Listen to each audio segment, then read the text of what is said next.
It's Miss Powell. Okay, so I looked at your Khan Academy questions, and the first one that I want to talk about is number 7. There was a couple that I couldn't see well, so I won't be able to answer those questions for you, but I am able to answer the bulk of them. Okay, so the first one that I saw was number 7. In number 7, by the way, my Edmodo is glitching right now, so I can't look at the actual question. All I have is the piece of paper that I worked it out on. But essentially what you have is an X and Y chart, right? You have X, and I think Khan Academy said f of X.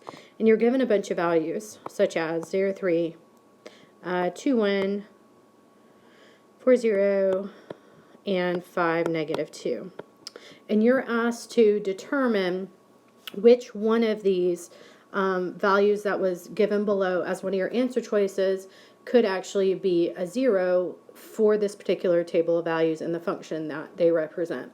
So first thing that I want to draw your attention to is this right here. Okay, when I originally did this, I actually went ahead and graphed these function on these points, on an X and Y axis. So if I just make a very rough sketch, 4, 5, 1, 2, 3, 4, 5, etc. Right, the point 0, 3 is here-ish. The point 2, 1 is here-ish. 4, 0 is about right here. And 5, negative 2 is, I don't know, somewhere down there. So really what this looks like to me, obviously, is a cubic function. However, when we are looking for a 0, this is actually where a 0 is occurring, right? It's where your function crosses the x-axis. So if you couldn't see that this was a 0 from looking at your table of values, an easy way to see it would be to go ahead and graph these points and figure it out from the graph. However, if we note that f of 4 is equal to 0, right? What that means to us is when x is equal to 4, y is equal to 0, right? So at this point, here's what I know. I know that x is equal to 4 when y equals 0.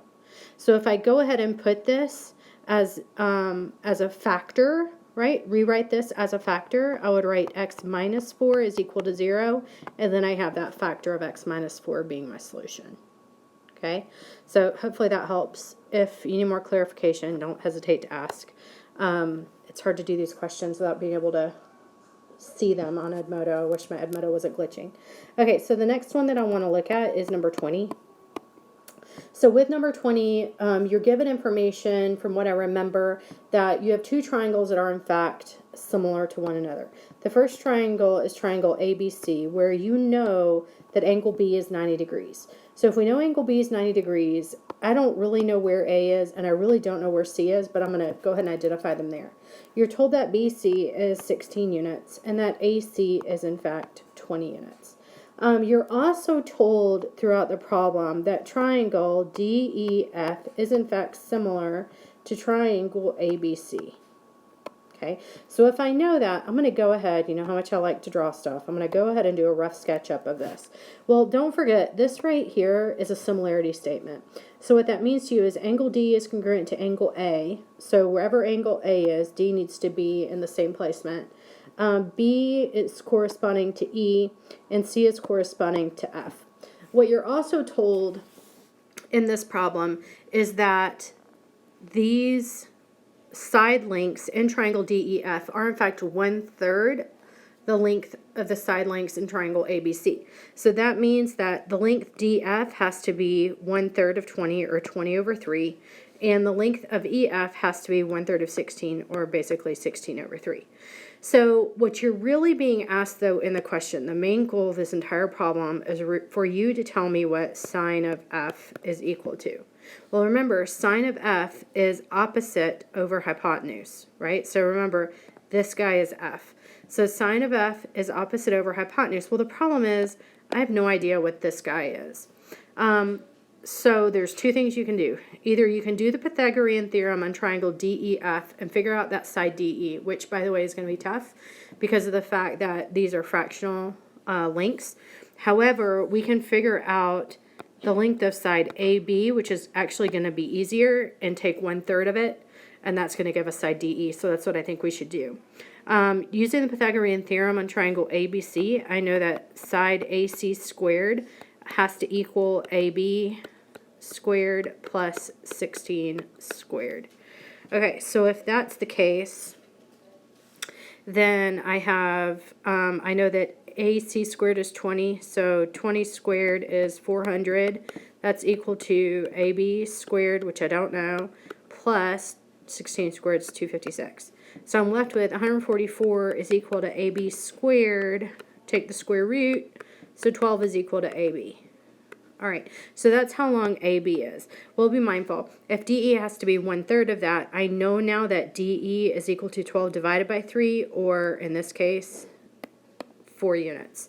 So now if I want to find sine of f, remember the sine function is opposite over hypotenuse, so the opposite side of angle f is 4. The hypotenuse is 20 over 3. Now this is a compound fraction, so you need to go ahead and simplify this.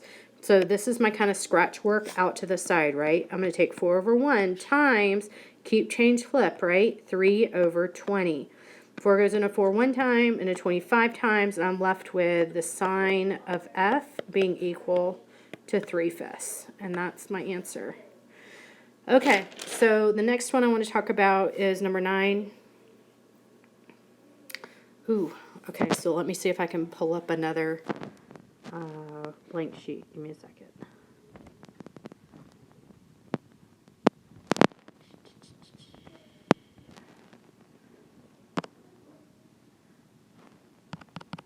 Okay, hold on. I'm sure there's a better program I could use for this, but no idea what that would be right now, so here we are. Okay, so looking at number 9,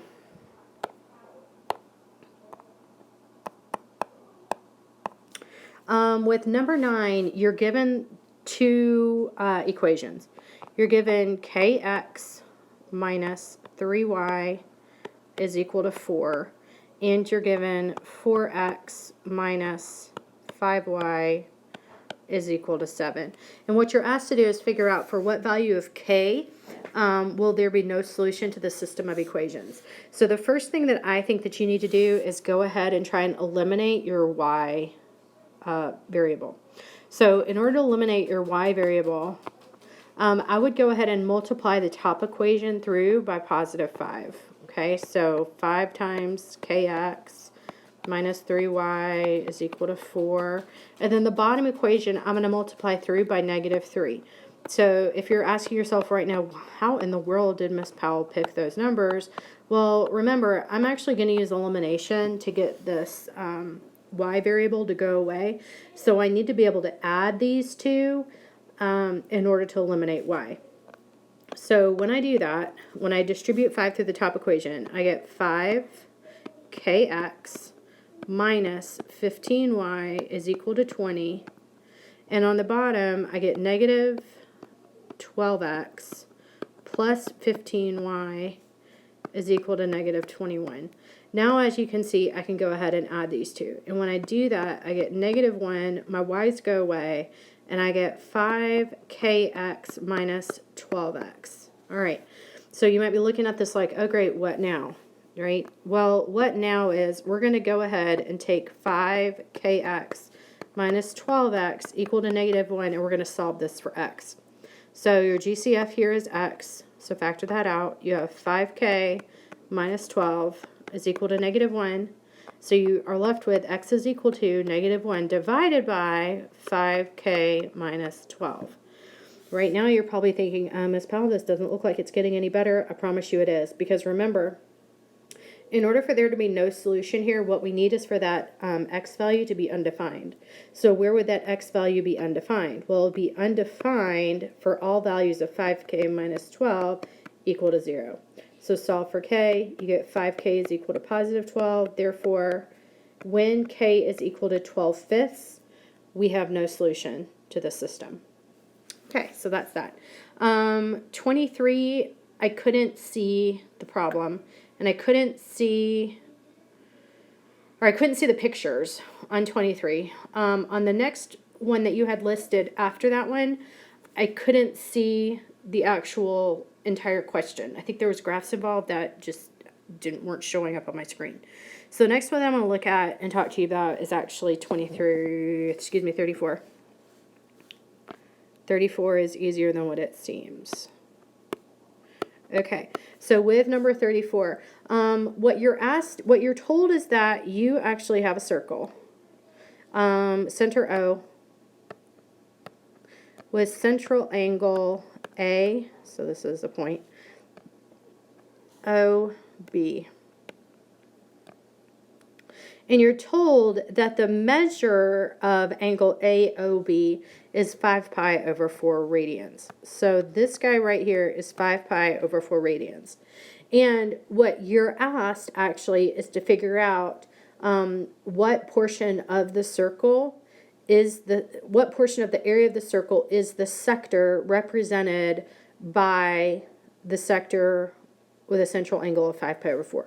So the first thing that I would do here would be to change 5 pi over 4 to degrees. So I'd multiply that by 180 over pi.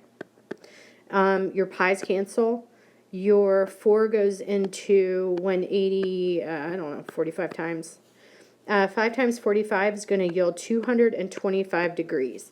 So you can see that my drawing is not the best drawing here, but this particular angle measure I know is 225 degrees. So be mindful, right? If I know that that part of the circle is 225 degrees, that's 225 out of 360, right? So put that in your calculator and reduce it, and the fraction that you get is 5/8. So 5/8 of the circle's area is represented by that particular sector with that central angle. I couldn't see the question for the one after this. I think it was number 20. But I hope that helped you. If you still have questions, let me know. Hope you're doing well. Talk to you later. Bye.